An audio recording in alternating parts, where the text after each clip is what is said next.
Story number 1. Crimson Shadows of Christmas.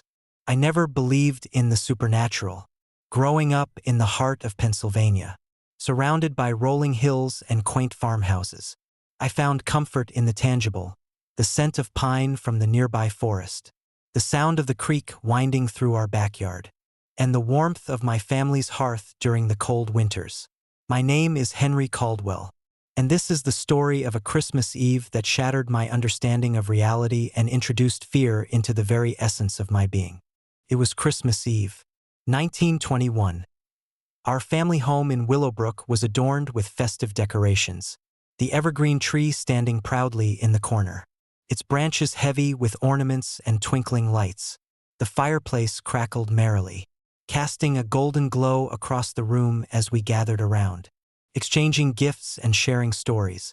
My parents, Eleanor and Thomas, were the pillars of our household, loving, hardworking, and unwavering in their devotion to each other and us.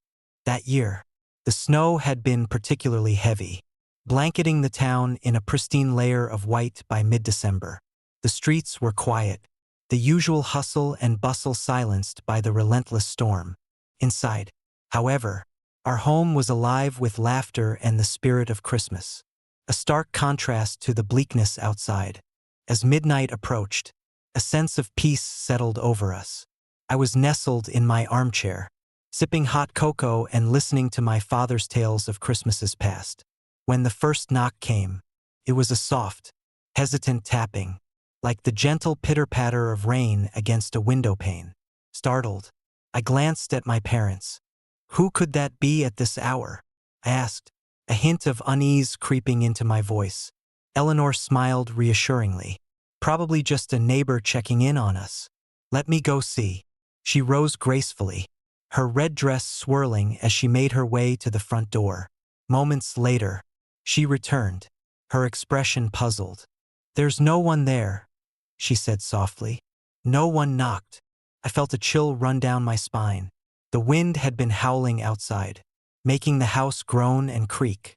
But no one should have been brave enough to venture out in this storm. Thomas joined us, his brows furrowed in concern. "Maybe it was just the wind," he suggested, though his tone lacked conviction. Before we could dismiss it, another knock echoed through the house, louder and more urgent this time. My heart pounded as Eleanor and Thomas exchanged worried glances. I could feel the tension mounting, the festive atmosphere now tinged with an undercurrent of fear. "We should stay calm," Thomas said, trying to mask his anxiety. "Perhaps someone needs help." Eleanor nodded, stepping closer to the door. "I'll check again." She opened the door cautiously, the wind biting at her face as she peered into the darkness. For a moment, nothing but swirling snow and shadow greeted her eyes. Then, out of the corner of her eye, she saw a figure, a woman standing on our doorstep, her silhouette barely visible against the storm. "Hello," Eleanor called out, her voice steady despite the fear evident in her eyes. The woman didn't respond. Instead, she raised her hand slowly, an eerie smile playing on her lips before she turned and vanished into the night. Swallowed by the relentless snowstorm, Eleanor slammed the door shut, her hand shaking as she reached for my father's arm. "There's someone out there," she whispered, her voice barely audible over the howling wind. "We need to be cautious." The rest of the night passed in a haze of fear and uncertainty. Every creak of the house and every gust of wind seemed amplified, every shadow elongated and menacing. We tried to carry on with our Christmas traditions, but the presence of that mysterious woman lingered in the back of our minds, an invisible weight pressing down on us. The following morning, the storm had subsided, leaving the world outside a serene, white expanse. Our home was peaceful once more, the previous night's terror seemingly a figment of our overactive imaginations. However, the sense of unease remained, a persistent reminder of the unknown visitor who had briefly disrupted our Christmas Eve. Determined to uncover the truth, I began researching the history of our town and the mysterious woman who had appeared at our doorstep. My investigation led me to the old Willowbrook Library, a a dusty repository of local lore and forgotten tales. There, buried in the archives, I discovered a chilling account that matched our experience almost perfectly. In 1917, exactly 10 years before our encounter, a tragic car accident had occurred on the outskirts of Willowbrook. A young bride named Margaret Whittaker had lost her life, along with her groom and several members of their bridal party, as they were returning from a Christmas celebration. The accident had been swift and devastating, leaving the community in mourning and the Whittaker family shattered by loss. But Margaret's story took an even darker turn. Rumors began to circulate that she had been involved in dark, occult practices, believed to have dabbled in the forbidden arts in a desperate attempt to save her dying husband. Some claimed she had turned to vampirism, seeking eternal life to be with her beloved, while others insisted it was merely a fabrication born out of grief and superstition. The car wreck had left Margaret's spirit restless, her sorrow and anger unable to find peace.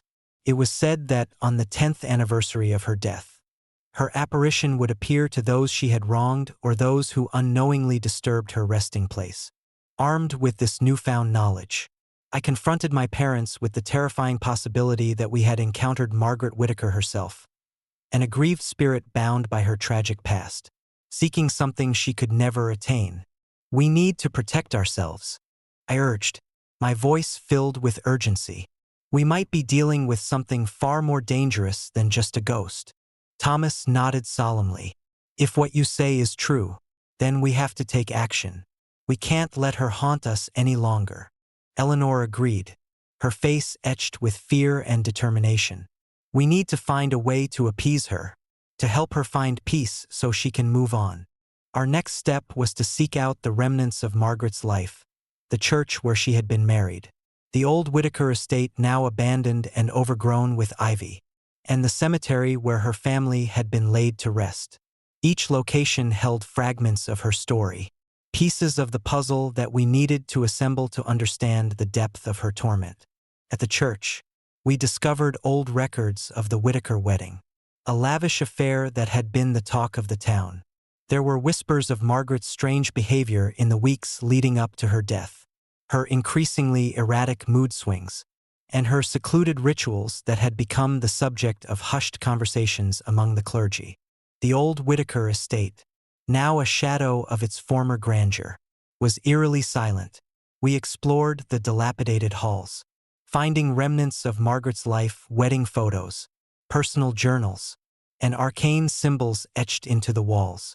It became clear that her descent into darkness had been driven by love and desperation, her actions a twisted attempt to preserve the life of her husband. In the cemetery, we stood before the gravestones of the Whittaker family, the snow covering their names in a pristine blanket. As we read the inscriptions, a sense of sorrow and loss enveloped us, the weight of their tragic end pressing heavily on our hearts. Determined to help Margaret find peace, we decided to perform a ritual of remembrance, a gesture of compassion aimed at honoring her memory and acknowledging the pain that bound her spirit to our world. With the help of the local pastor, who had heard our story and believed in the power of faith and redemption, we prepared for the ceremony. On the 10th anniversary of her death, we gathered at the cemetery, the air crisp and the night sky clear, the stars twinkling like silent witnesses to our plight. We lit candles in honor of the Whittaker family, their flickering flames a beacon of hope amidst the darkness. The pastor led us in prayers, his voice steady and filled with reverence as we collectively sought to soothe Margaret's restless spirit. As the ceremony reached its peak, a familiar chill descended upon us, the temperature dropping sharply. The sky above seemed to darken, the stars obscured by an unnatural shadow. Suddenly, a figure emerged from the darkness, a woman in a flowing white gown, her presence both ethereal and menacing. It was Margaret Whittaker, her eyes hollow and her expression a mix of sorrow and rage. "Why do you disturb my peace?" she demanded, her voice echoing through the cemetery like a haunting melody. "Why do you forget?" I stepped forward, my heart pounding in my chest. "We honor your memory, Margaret," We seek to help you find peace so you can finally move on. She paused, her gaze shifting between us, the weight of her loss palpable in the silent night. I have been forgotten, she whispered, her voice breaking. Remember me. With that, the oppressive atmosphere began to lift, the chill receding as her form softened, her expression now one of relief and gratitude. The candles flickered gently, their light illuminating her figure as she slowly faded into the night, leaving behind a sense of peace and closure that had eluded her for a decade. In the days that followed, the disturbances ceased. The house was once again a sanctuary of warmth and joy, the shadows of the past no longer haunting our every step. The legend of Margaret Whittaker became a testament to the power of remembrance and the enduring bonds of family and love. Even in death, years have passed since that fateful Christmas Eve, but the lessons remain etched in my heart. I often reflect on the story number 2. Whispers of the Northern Lights. Winter in Alaska is a relentless force. The cold is a constant companion, and the darkness stretches endlessly across the horizon, especially during the long nights of December. Growing up in Anchorage, I learned to respect the wilderness and its unforgiving nature. But nothing could have prepared me for the Christmas Eve of 1995, a night that would forever change my understanding of the world and the spirits that linger beyond the veil of the living. I'm Michael Thompson, a freelance photographer with a passion for capturing the raw beauty of Alaska's landscapes. My work often takes me to the most remote and untouched areas, where nature reigns supreme and solitude is both a solace and a challenge. This Christmas, I decided to embark on a solo expedition to the small coastal town of Nick, a place steeped in maritime history and surrounded by the vast, icy expanse of the Cook Inlet.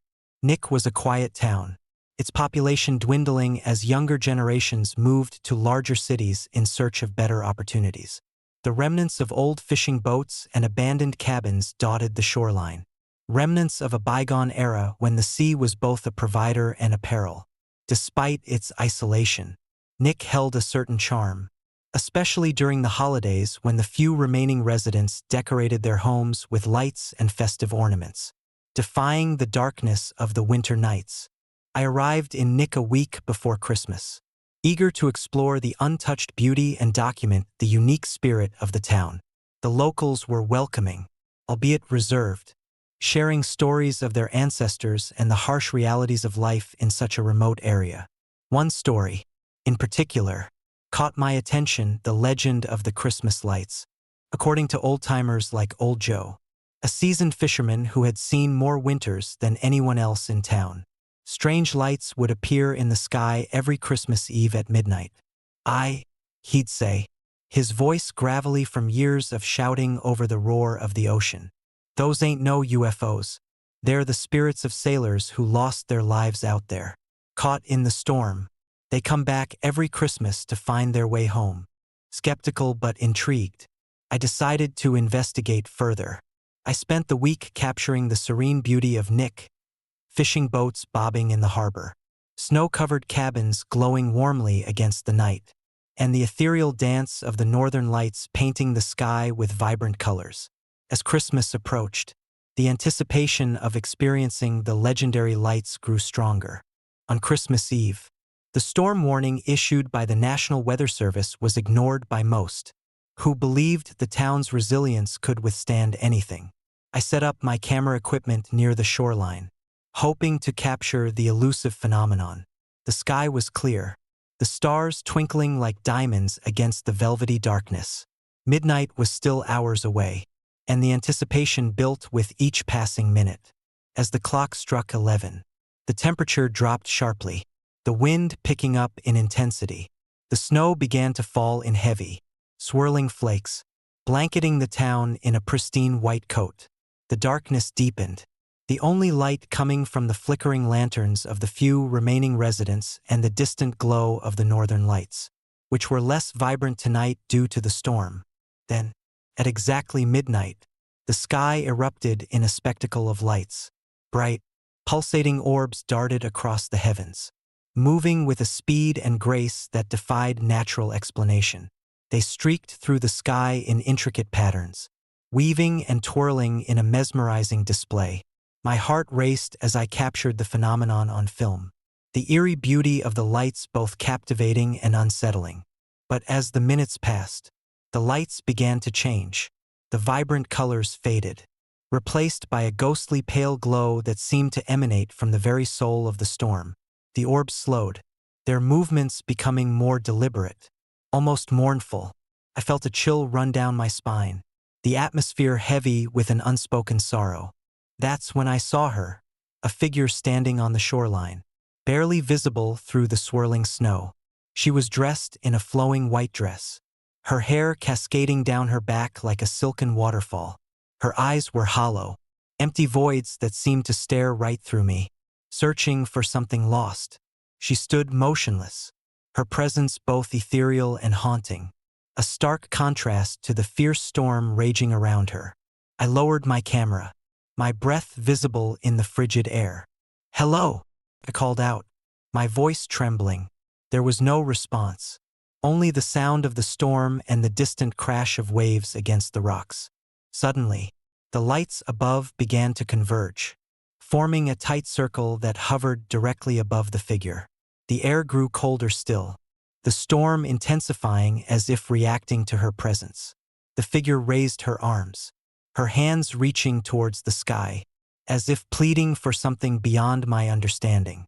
A deafening silence fell over the shoreline, the storm momentarily subsiding as the lights hovered above us. Time seemed to stand still, the world holding its breath in the wake of the supernatural encounter. Then, with a sudden flash of light, the figure dissipated into the air, the lights above spiraling outwards before vanishing completely. I stood there, frozen in place, the weight of what I had witnessed pressing down on me. The storm resumed with renewed fury, the snow now blinding in its intensity.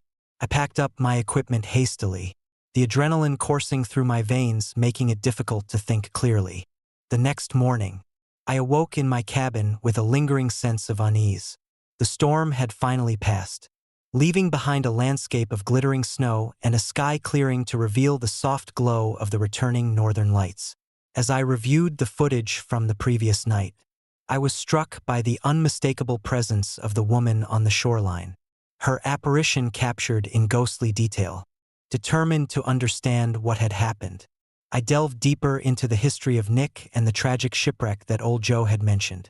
10 years earlier, on Christmas Eve of 1985, a fishing vessel had been caught in a violent storm, crashing into the unforgiving Alaskan rocks.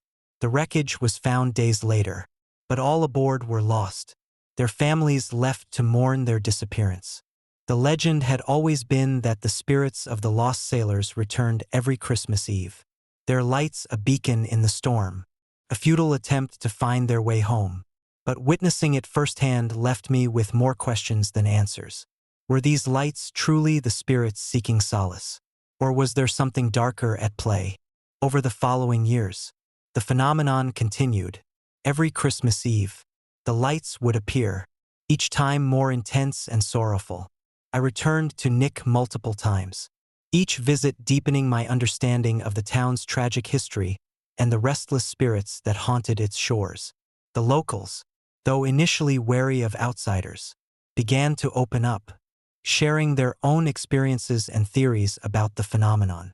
One Christmas Eve, a decade after my first encounter, I decided to confront the mystery once and for all. I invited old Joe and a few other longtime residents to join me on the shoreline, hoping to combine our knowledge and perhaps find a way to help the spirits find peace.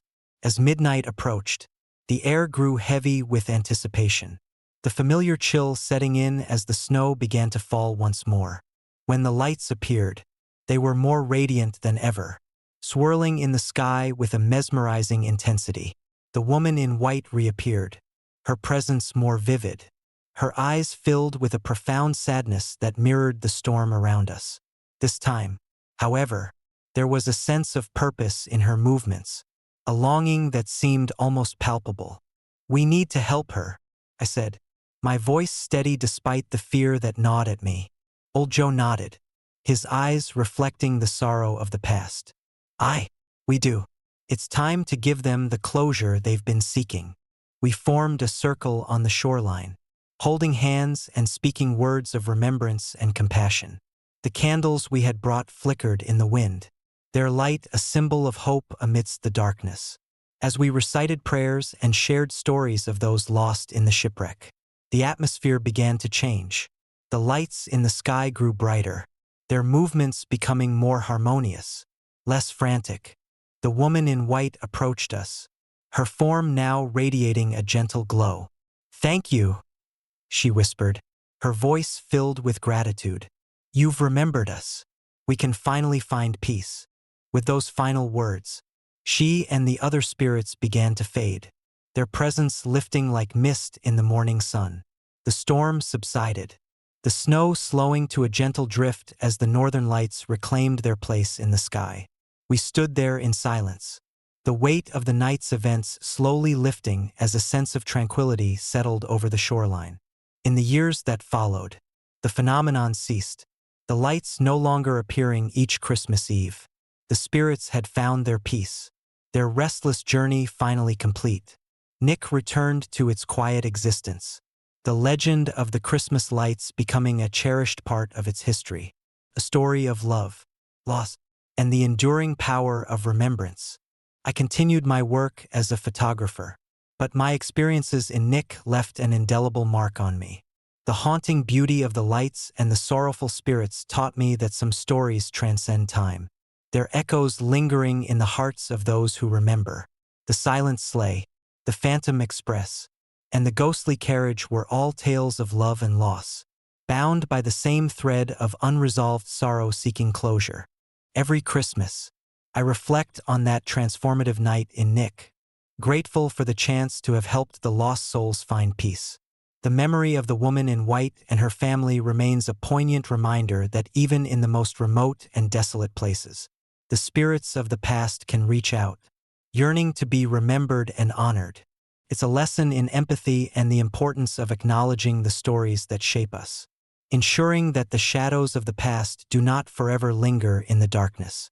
And so, the legend of the Christmas lights in Alaska lives on, a spectral reminder of the lives lost to the unforgiving storm, forever bound to the snowy shores, their whispers carried on the winter winds, echoing through the silent night. Story number 3. Shadows of Christmas Past. I never believed in ghosts. Growing up in New York City, amidst the relentless hustle and bustle, I found comfort in the tangible, the clatter of subway trains, the bright lights of Times Square, and the steady rhythm of daily life. My mother, Eleanor Blake, was my anchor, her warmth and unwavering love the constants in my chaotic world. So when she vanished on Christmas Eve in 1987, it shattered not just our family but my entire perception of reality. Eleanor had always been the heart of our home, a dedicated social worker by day and a nurturing presence by night. She balanced compassion with strength in a way that inspired everyone around her. That Christmas Eve was no different. Our small apartment in the Upper West Side was filled with the scent of pine and cinnamon, the tree adorned with ornaments collected over the years. We had just settled into bed, the city outside blanketed in snow, when the phone rang. "Hello!" The voice on the other end was frantic. "Eleanor? It's me, David. Are you okay?" Confusion swirled in my mind. David was Eleanor's brother, her only living sibling. She hadn't spoken to him in months, their relationship strained by past disagreements. "Yes, David. Everything's fine. What's wrong?" There was a pause, then a scream that pierced the silence of our bedroom. I bolted upright, my heart racing. "Mom? David? What's happening?" The line went dead. Panic surged through me as I grabbed my phone and tried calling again. But there was no answer. Eleanor never ignored her family, especially not during the holidays. I felt a chill run down my spine, an inexplicable sense of dread settling in my bones. The next morning, the snow had ceased, leaving the city glistening under a pale winter sun. We reported Eleanor missing, and a search party was organized immediately. Days turned into weeks, and weeks into months, but there was no sign of her. Her car was found abandoned near Central Park, the doors still locked, her belongings untouched. It was as if she had simply vanished into thin air. Our lives became a blur of police reports, missing person flyers, and sleepless nights. My father, George, was a broken man, his spirit crushed by the loss of his wife. My sister, Laura, retreated into herself, her once vibrant personality dimmed by grief. As for me, I struggled to hold everything together, the weight of our loss pressing down on me like the heavy snow that once blanketed the city. 5 years later, during Christmas of 1992, strange things began happening around our old apartment. It started with subtle disturbances, a flickering light here, cold draft there. I chalked it up to the winter chill, but as the years went by, the phenomena grew more intense and unmistakable. One snowy Christmas Eve, I decided to confront the disturbances head-on. Armed with a flashlight and a sense of determination, I stayed up late, watching the shadows dance across the walls. It was then that I heard it, the faint sound of children's laughter echoing through the empty rooms. My heart pounded as I followed the sound. Stepping cautiously into the living room, there, in the dim glow of the fireplace, stood the unmistakable figure of my mother. She was beautiful, dressed in her favorite red dress, her hair perfectly styled. But there was something off about her. Her eyes were hollow, her smile forced. "Mom," I whispered, reaching out a trembling hand. She didn't respond. Instead, she turned and walked towards the window, her movements slow and unnatural.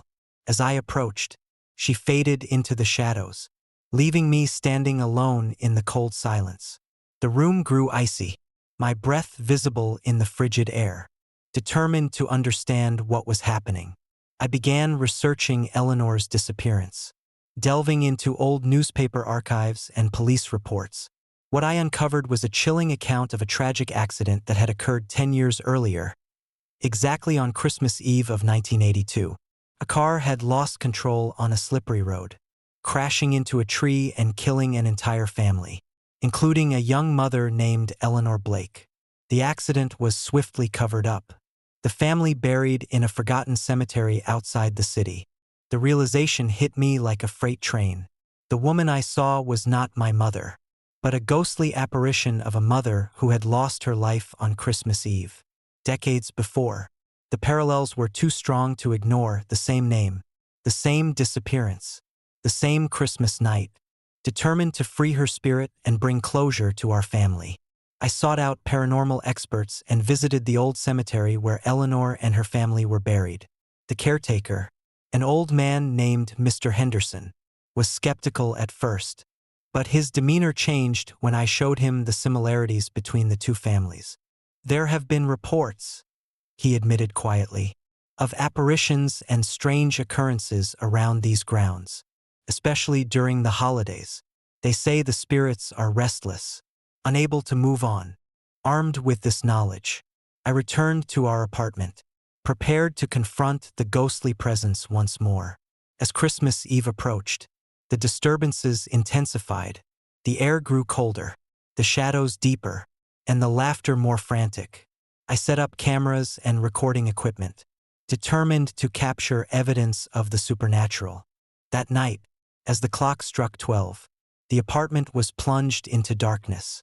The temperature dropped sharply, and the air was thick with an oppressive energy. The sound of footsteps echoed through the empty rooms, followed by the unmistakable laughter of children. I followed the sounds to the living room, where I saw her, Eleanor, or the apparition that resembled her, standing by the window. "Why can't you move on?" I asked, my voice shaking. "What happened to you?" She turned to face me, her eyes filled with an eternal sorrow. "I can't find my way," she whispered. "I need to complete my journey." I felt a surge of empathy and a deep sense of responsibility. "What do you need me to do?" I asked, stepping closer. Her form flickered, and she began to recount the events of that tragic night. The accident, the loss, and the lingering grief that bound her spirit to our world. I listened intently, understanding that she was trapped in a cycle of unresolved sorrow, unable to move forward until her story was told and her memory honored. Determined to help her find peace, I organized a memorial in our apartment, inviting the neighbors and anyone who had experienced similar phenomena. We shared stories, lit candles, and created a space of remembrance and healing. As we did, the atmosphere in the room shifted, from one of fear and despair to one of hope and compassion. At midnight, Eleanor's apparition appeared once more, her presence now softer, her eyes filled with gratitude.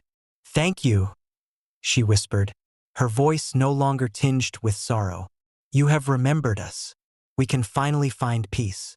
With those final words, she faded into the light, leaving behind a warm glow that filled the room. The disturbances ceased, and a sense of tranquility settled over our home. The weight of our loss felt lighter, the shadows of the past no longer holding us captive. In the years that followed, our family healed, the memory of Eleanor's disappearance serving as a reminder of the enduring power of love and the importance of remembering those we have lost. The old apartment, once a place of fear and uncertainty, became a sanctuary of peace and remembrance, especially during the Christmas season. Every year, on Christmas Eve, we gather to honor Eleanor and her family, sharing stories and lighting candles in their memory. The ghostly footsteps and laughter are no longer a source of terror but a testament to the lives that touched ours.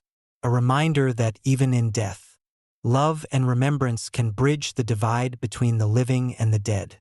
And so, the story of Eleanor Blake lives on, her spirit forever entwined with our own, guiding us through the shadows and ensuring that her memory remains a beacon of hope and love amidst the winter night.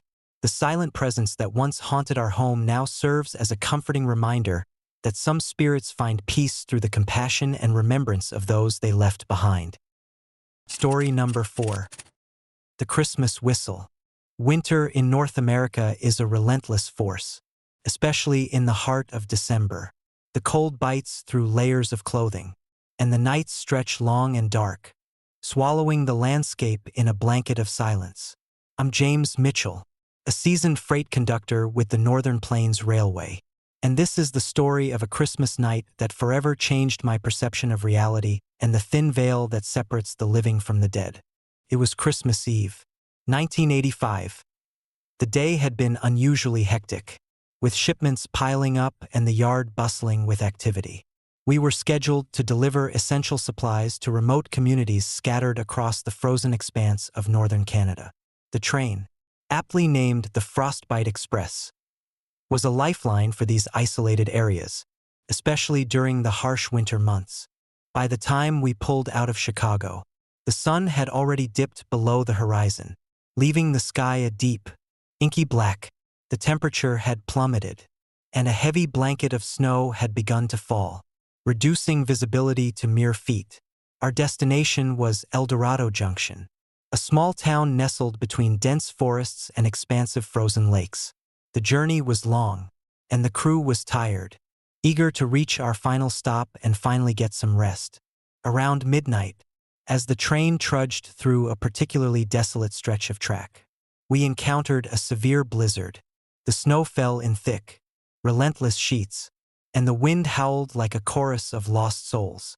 Visibility was near zero, and the cold was unbearable, seeping into every crevice and bone. The train began to slow, the engines struggling against the unyielding storm. We were stuck. "All right, folks," I announced over the intercom, trying to keep my voice steady despite the mounting anxiety. "We've hit a bit of a storm. We'll stay put here until the weather clears. Make sure everyone stays warm and keep an eye on your compartments."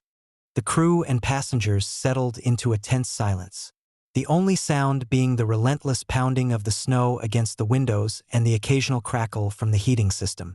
Hours passed, and the storm showed no signs of relenting. We were miles from the nearest station, surrounded by an impenetrable wall of white. It was around 3 a.m. when the first anomaly occurred. A distant, haunting whistle pierced the night, its mournful tone echoing through the empty carriages. At first, We thought it was just the sound of another train caught in the storm. But something felt off. The whistle was sharper, more desperate, and it seemed to carry an unspoken warning. I made my way to the front of the train to investigate, the biting cold making each step feel like an eternity. As I reached the locomotive, I saw nothing, no other train, no lights, nothing. The whistle had stopped as abruptly as it had begun, leaving me standing alone in the darkness, the silence more oppressive than before. Back in the passenger car, murmurs of confusion and fear spread among the passengers. Some tried to rationalize the sound, attributing it to the storm, while others were convinced it was something far more sinister.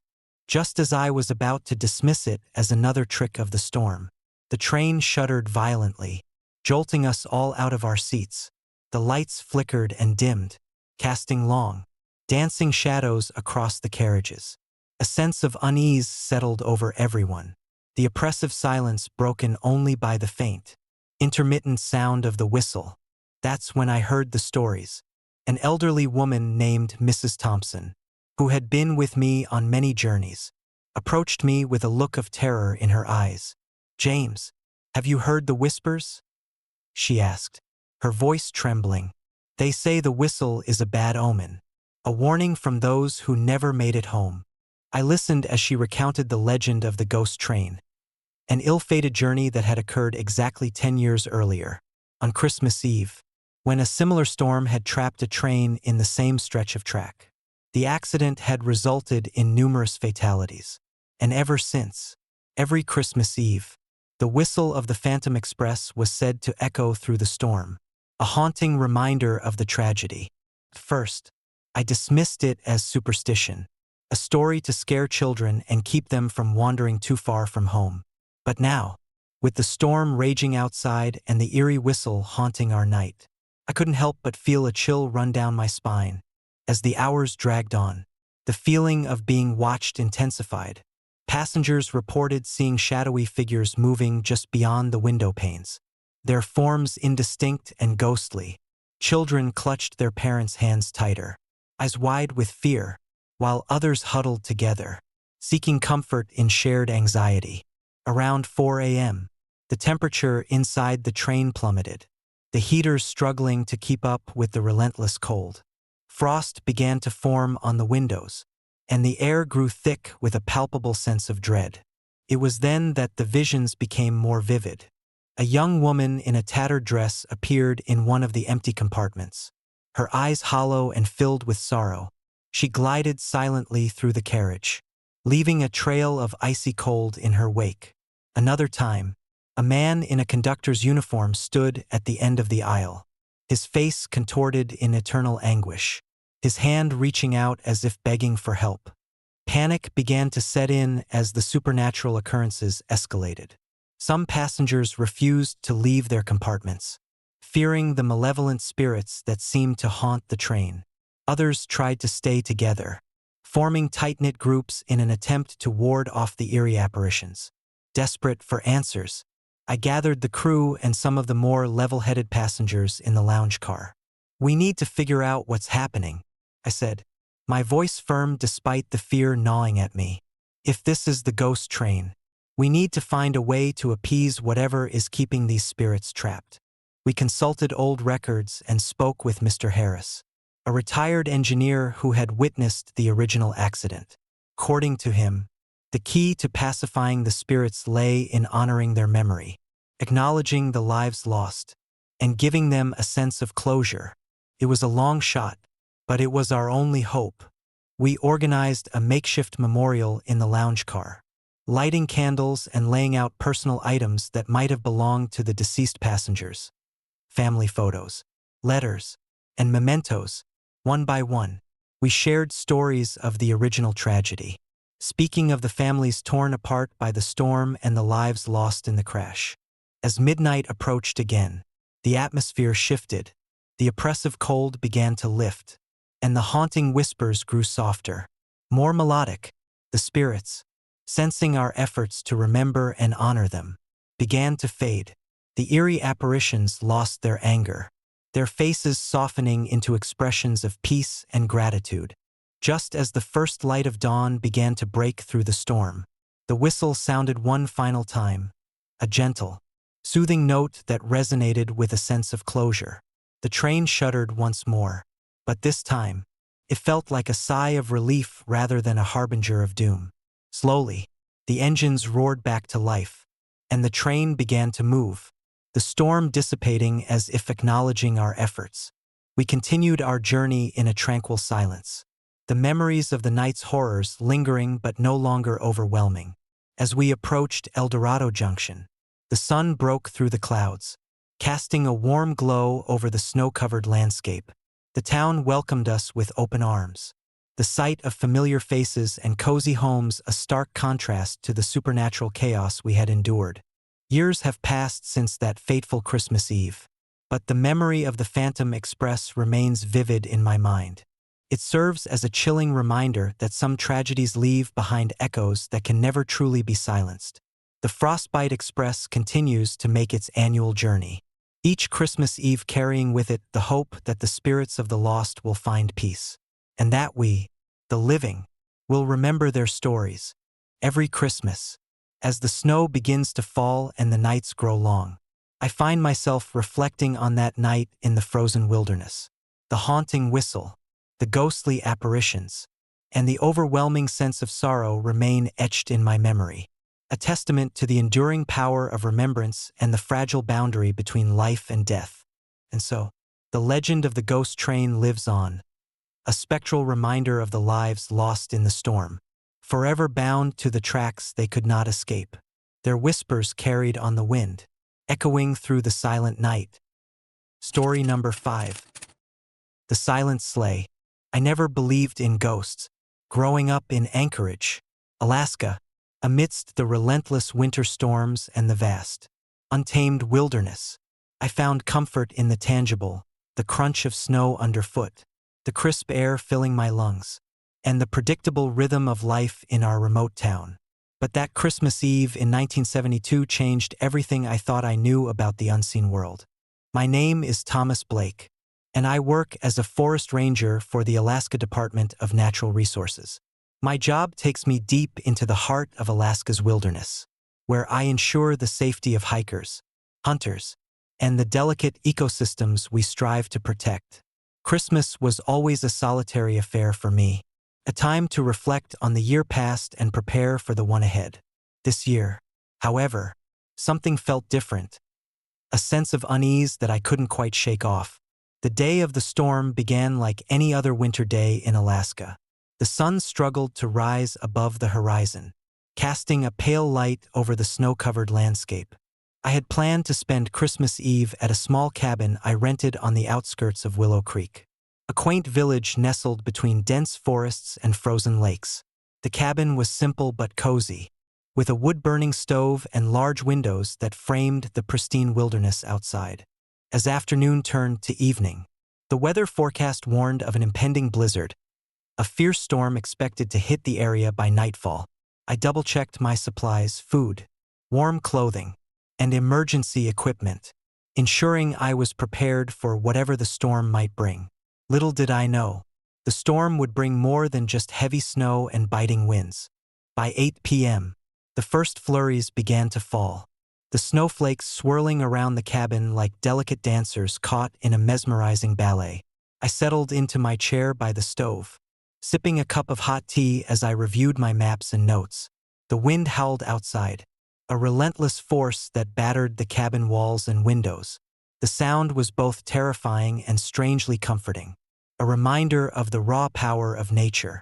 Around midnight, the storm reached its peak, the snow falling in thick, heavy sheets that reduced visibility to mere feet. The wind's fury intensified, howling through the trees and making the cabin shake with each gust. I wrapped myself in a thick blanket, feeling the chill seep into my bones despite the warmth of the stove. It was then that I heard it, a faint, rhythmic jingling that seemed to echo through the cabin. At first, I dismissed it as the wind playing tricks on my mind, the sound of icicles chipping away or branches scraping against the windows. But as the minutes passed, the jingling grew louder and more distinct.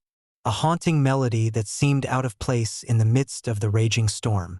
I strained my ears, trying to locate the source of the sound, but all I could hear was the relentless howl of the wind. Suddenly, the door to the cabin swung open with a violent force, slamming against the wall and rattling the windows. A gust of frigid air swept through the room, extinguishing the stove's flames and plunging me into darkness. My heart pounded in my chest as I fumbled for a flashlight, the beam cutting through the blackness to reveal an empty room, except for one figure standing in the doorway. It was a man dressed in a black overcoat, his face obscured by the shadows. In his hand, he held a long, ornate cane that seemed to glint ominously in the flashlight's beam. His presence was both commanding and unsettling, a ghostly apparition that defied explanation. I froze, unable to move or speak, as he took a step forward, the cane tapping rhythmically against the wooden floor. "Who are you?" I managed to choke out, my voice barely audible over the storm's fury. He paused, his head tilting slightly as if listening to something only he could hear. "I'm searching for my way," he replied in a deep, resonant voice that sent shivers down my spine. Before I could respond, the figure began to move, gliding across the cabin with an unnatural grace. The jingling of his cane matched the eerie melody that had filled the room moments before, creating a dissonant symphony of sound that heightened my fear. I stumbled back, tripping over a chair and crashing to the floor, my flashlight slipping from my grasp and clattering against the wooden floorboards. The man reached the center of the cabin, stopping just short of where I lay helplessly. He extended his cane towards me, his eyes, if they could be seen, filled with a profound sadness. "You must help me find my journey," he whispered, his voice echoing in the empty space. I struggled to my feet, heart racing as I faced the apparition. "I don't understand," I stammered. "What do you need me to do?" His expression softened, and for a brief moment, I thought I saw tears glisten in his eyes. "Complete what was left unfinished," he said cryptically before turning and disappearing into the snowstorm outside, the door slamming shut behind him with a deafening bang. I was left alone in the darkness, the storm still raging outside, the cabin now eerily silent. I picked up my flashlight, my hands trembling as I tried to make sense of what had just happened. Was it a hallucination brought on by the storm, or something far more sinister? Determined to find answers, I ventured outside into the tempest, the snow biting at my face and making it difficult to see. The landscape was a blur of white, the trees bending under the weight of the snow. I trudged through the drifts, following the faint sound of jingling that seemed to emanate from deeper within the forest. Hours passed, the storm showing no signs of abating. Exhausted and freezing, I stumbled upon a clearing illuminated by the pale moonlight. In the center stood a lone horse-drawn sleigh, its wooden structure battered by the storm but still standing strong. The jingling sound was louder here, and I could see the figure of the man in black sitting in the sleigh, his face now visible and gaunt, his eyes hollow with desperation. "What are you doing here?" I called out, my voice echoing in the silent night. He turned to face me, his expression twisted with anguish. "I failed to deliver the gift," he confessed, his voice breaking, "trapped in this storm, unable to complete my journey. Now, I roam these lands, searching for the spirit of Christmas that eluded me." I felt a pang of sympathy, realizing that his unfinished task was the key to his unrest. "What gift?" I asked, trying to piece together the fragments of his story. He looked down at his hands, the cane tapping a sorrowful rhythm on the ground. "A gift for a family, a symbol of hope and love." But the storm was too fierce, and I couldn't reach them in time. Determined to help, I asked, "Is there anything I can do to assist you? Maybe we can find a way to complete your journey." His eyes met mine, filled with a mixture of hope and despair. "You must remember the spirit of Christmas. Rekindle the hope that was lost. Only then can my soul find peace and move on." I nodded, understanding that my role was to honor his memory and help him find closure. I'll do whatever it takes to help you remember and restore the spirit of Christmas." As if a weight had been lifted, the man in black began to fade, his figure becoming more transparent with each passing second. "Thank you," he whispered, his voice now a faint echo. "Remember us. Keep the spirit alive." With that, he and the sleigh vanished, leaving me alone in the clearing. The storm beginning to subside, I made my way back to the cabin, the first light of dawn breaking through the clouds and illuminating the snow-covered landscape. Exhausted and emotionally drained, I returned to my lodge, the events of the night etched deeply into my mind. Over the following days, I reflected on my encounter, searching for ways to honor the man's memory and ensure that the spirit of Christmas remained alive. I spoke with the local townspeople, sharing my story and encouraging them to celebrate the true meaning of the holiday: hope, love, and the importance of completing our own journeys. Each year thereafter, I made it a point to visit the clearing and remember the silent driver who had sought my help. The legend of the silent sleigh became a cherished part of Willow Creek's Christmas lore, a story passed down through generations as a reminder of the enduring power of compassion and the importance of finishing what we start. One Christmas Eve, nearly 2 decades after that fateful night, I received a letter from a local family. They had experienced similar apparitions and sought my guidance on how to help a restless spirit trapped in their home. Inspired by my own experience, I organized a community gathering where we shared stories, lit candles, and created a collective atmosphere of hope and remembrance. As we stood together, the cold wind still howling outside, I felt a presence among us, a warm, comforting energy that seemed to envelop the room. The letter's author, a woman named Margaret, stepped forward, her eyes shining with gratitude. "Thank you for helping us remember," she said softly. "Your compassion has brought peace to our home." In that moment, I realized that our actions, no matter how small, could have a profound impact on those who had been lost and forgotten. The silent sleigh and the man in black had taught me that the spirit of Christmas wasn't just about gifts and festivities, but about remembering those who had walked before us and ensuring that their journeys were acknowledged and honored. Years have passed since that snowy Christmas Eve in 1972, and I've continued to honor the memory of the man in black through my work and my interactions with the community. The legend of the silent sleigh remains a poignant reminder of the fragility of life and the enduring power of hope and love. Every Christmas, as the snow begins to fall and the lights twinkle across Willow Creek, I think back to that night and the lessons it taught me.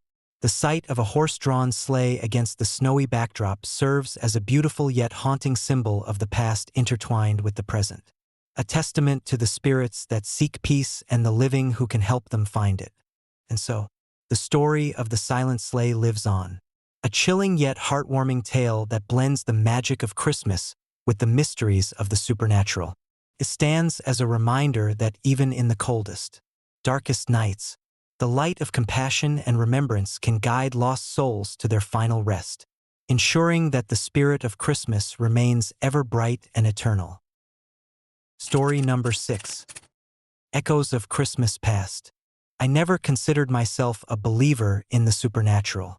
Growing up in the heart of Chicago, surrounded by the relentless pace of city life, I found comfort in the tangible, the hum of traffic, the chatter of people, and the predictable rhythm of everyday existence.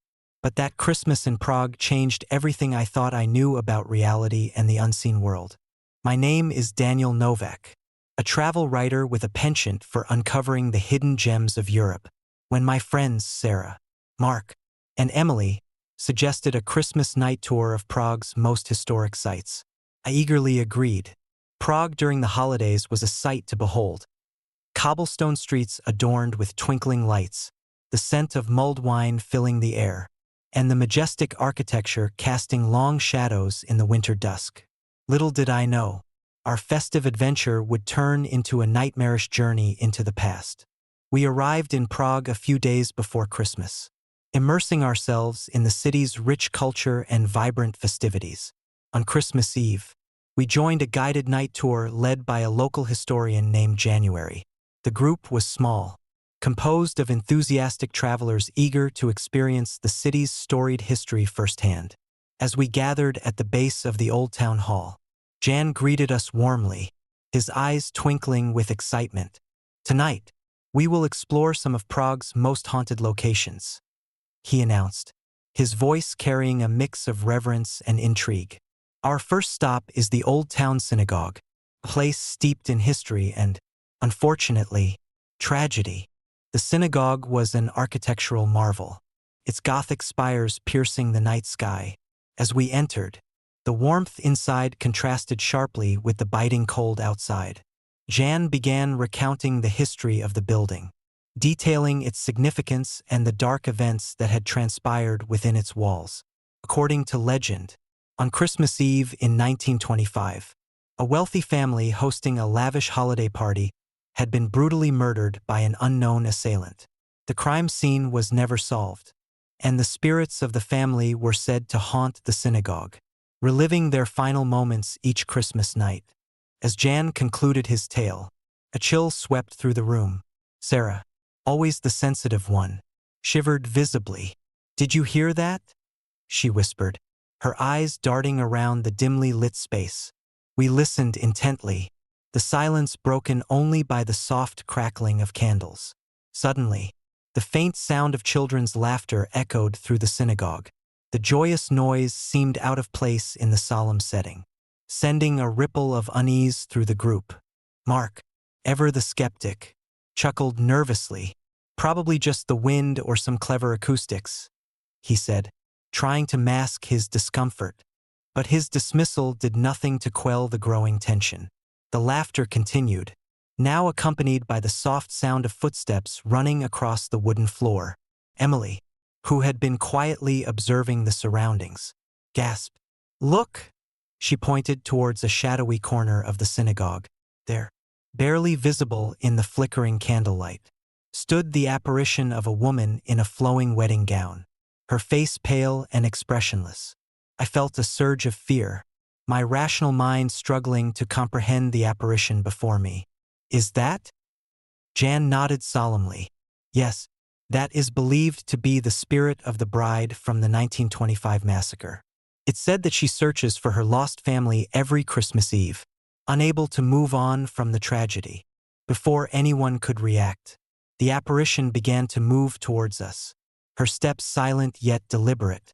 The temperature in the room dropped sharply, the once warm air now icy and unwelcoming. I could feel the hairs on the back of my neck stand on end as she approached, her presence overwhelming. "Please," she whispered, her voice echoing through the silent synagogue. "Find my family." Her plea resonated deeply within me, a sorrowful cry that seemed to pierce my very soul.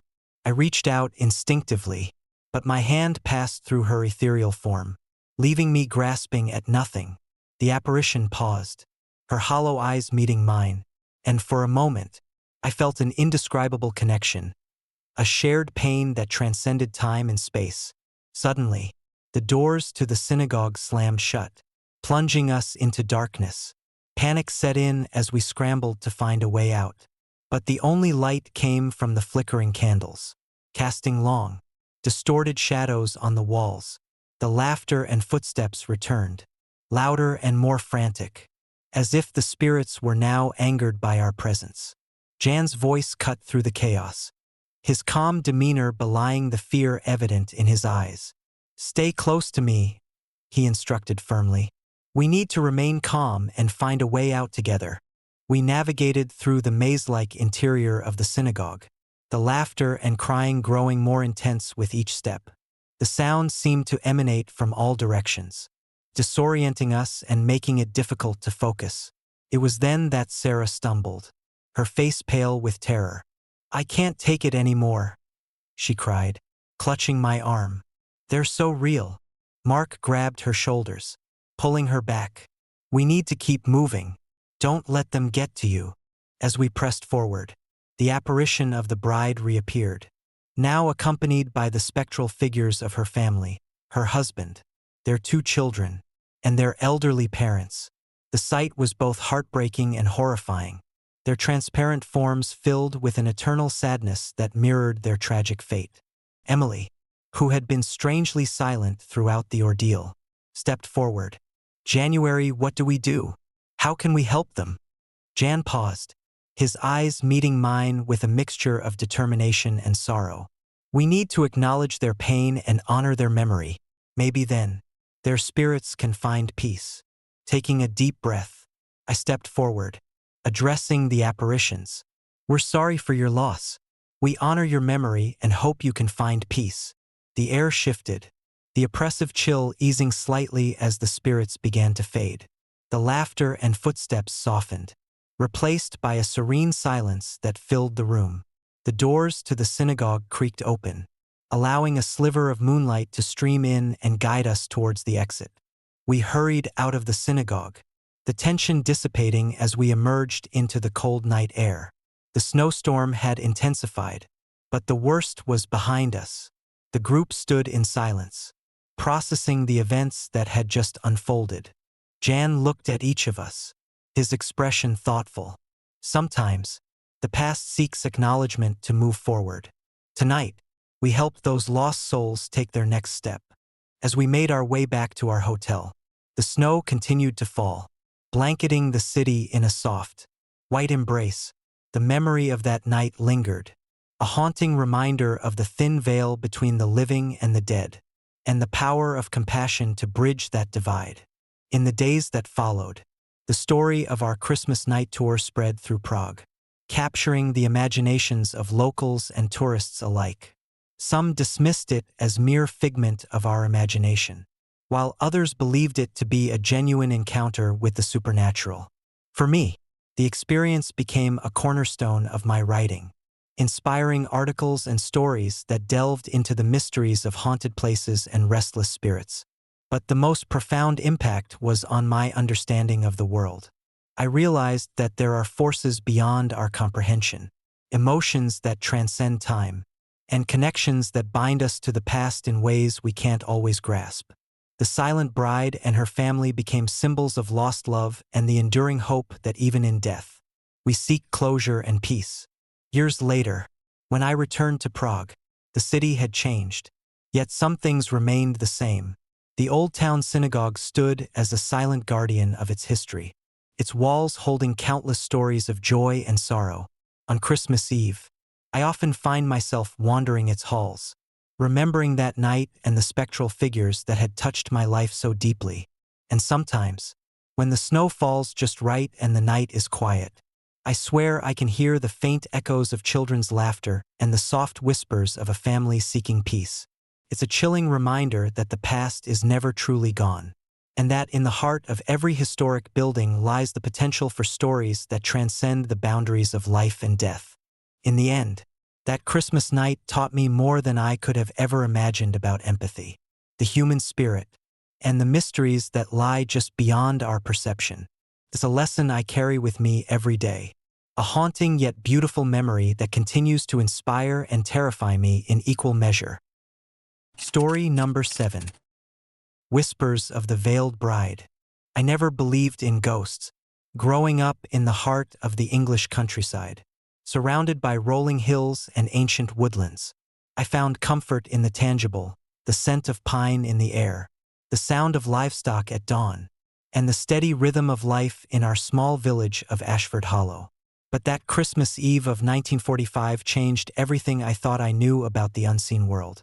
I'm William Harper, a simple farmer's son, with a modest life that revolved around the seasons and the land.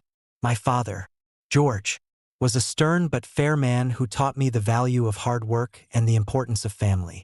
My mother, Eleanor, was the heart of our household, her laughter and warmth creating a sanctuary from the hardships of rural life. My sister, Mary, was my confidant, always ready with a smile or a comforting word. That year, Christmas felt different. The war had finally ended, bringing a fragile peace that our village had longed for. Decorations adorned every home, and the air was filled with a renewed sense of hope and joy. Our family was preparing for our annual Christmas party, a tradition that brought together neighbors and friends for a night of celebration and camaraderie. As the sun set on Christmas Eve, the village glowed with the soft light of lanterns and the shimmering glow of Christmas lights. Our home was bustling with activity. Children played games in the yard. Adults shared stories over mulled wine. And the aroma of roasting turkey and freshly baked pies wafted through the air. It was a perfect evening, one that embodied the spirit of the season. At exactly 8 o'clock, the party began. Guests mingled in the spacious living room, exchanging gifts and enjoying each other's company. We had set up a large fireplace, its flames dancing merrily as Eleanor moved about, ensuring everyone was comfortable. The laughter of children echoed through the halls, and the sound of cheerful conversation filled the room. As midnight approached, we gathered around the fireplace for our traditional Christmas toast. Glasses clinked, and we raised our voices in unison, celebrating the end of the war and the promise of a brighter future. The mood was joyous, the night young and full of possibilities. It was then that we noticed her, a woman standing at the entrance of our home, her figure outlined by the soft glow of the lantern light. She wore a stunning wedding gown, its intricate lace and flowing fabric shimmering in the firelight. Her presence was both ethereal and unsettling, a stark contrast to the warmth and festivity within our home. "Who are you?" my father demanded, his voice firm yet tinged with confusion. She smiled, a serene and sorrowful expression that sent chills down my spine. "I'm Amelia," she whispered, her voice like a distant echo. "May I come in?" Before anyone could respond, she vanished into thin air, leaving us all staring at the empty doorway in stunned silence. The room fell silent, the only sound the crackling of the fire and the soft murmur of the remaining guests processing what they had just witnessed. Eleanor approached the window, her eyes searching the darkness outside. "It must have been a trick of the light," she murmured, though her voice lacked conviction. "Perhaps a neighbor with a fancy dress?" But deep down, we all felt an inexplicable unease. Amelia's presence lingered in our minds, her ghostly figure a haunting reminder of the night's mysterious events. Later that evening, as the party wound down and guests began to depart, we noticed something even more disturbing. Amelia reappeared, standing at the far end of the hall where no one else had been standing. Her wedding gown was now dusty, as if she had been standing outside all night, and her face bore a look of profound sorrow. "Please," she whispered, her voice breaking, "help me." Before anyone could react, she dissolved into the air, leaving behind an overwhelming sense of sadness and loss. It was then that we realized she wasn't just a figment of our imagination, but something far more sinister. The next morning, the events of Christmas Eve were still fresh in our minds. Determined to uncover the truth, we began to investigate the identity of the mysterious woman who had appeared at our party.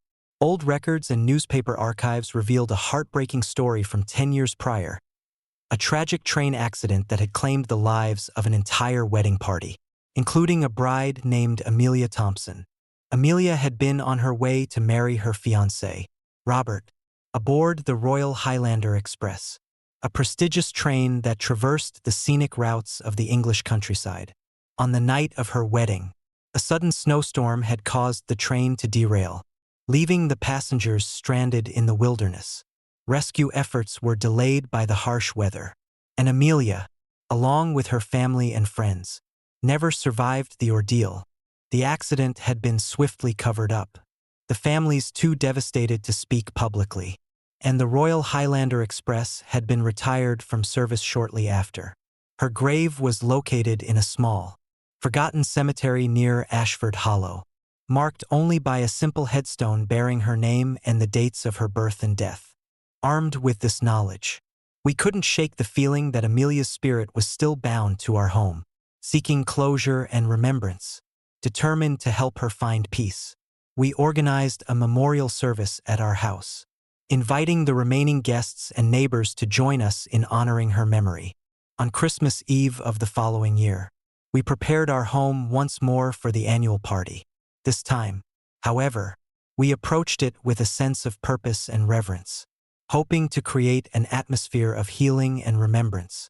Candles were placed around the room, and flowers were laid out on the table, each one a symbol of our collective sorrow and hope for peace.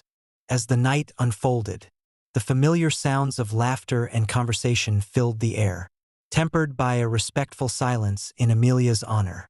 At midnight, we gathered around the fireplace once more, holding hands and sharing stories of Amelia and her tragic fate. Just as the clock struck 12, the room grew inexplicably cold, and the candles flickered violently. The air was thick with an unseen presence, and we felt the weight of Amelia's sorrow pressing down on us. Suddenly, the apparition of a woman in a wedding gown appeared once more, her face pale and her eyes filled with an eternal longing. "Thank you," she whispered, her voice filled with gratitude. "You have remembered us. May we now find peace."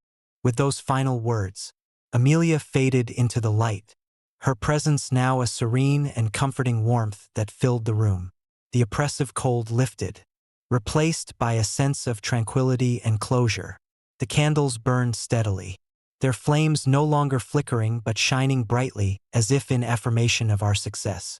The following day, word of our encounter spread throughout Ashford Hollow, and the story of Amelia Thompson became a cherished part of our community's history. The Royal Highlander Express was commemorated with a plaque at the cemetery, ensuring that her memory would never be forgotten. Years have passed since that transformative Christmas, but the lessons remain etched in my heart. Respecting the past, honoring those who have been lost, and seeking closure can bring peace not only to restless spirits but also to those left behind. The memory of Amelia and her tragic end serves as a poignant reminder of the enduring bonds of love and the power of remembrance. Every Christmas Eve, as the snow begins to fall and the lights twinkle across Ashford Hollow, I find myself reflecting on that night and the impact it had on our lives. The apparition of the silent bride no longer brings fear, but a sense of warmth and connection, a reminder that even in the darkest of times, love and memory can transcend the boundaries of life and death. And so, the story of Amelia Thompson continues to be told, a haunting yet beautiful tale that intertwines with the festive spirit, reminding us to cherish our loved ones and to honor the memories of those who have passed. The silent carriage stands as a symbol of love, loss, and the enduring hope that even the most tragic stories can find their resolution through compassion and understanding. As the years go by, Ashford Hollow remains a beacon of light during the winter months, its streets adorned with festive decorations, and its people united in the spirit of community and remembrance. The legacy of that Christmas Eve lives on, a testament to the power of love and the importance of never forgetting those who have touched our lives. Even from beyond the veil,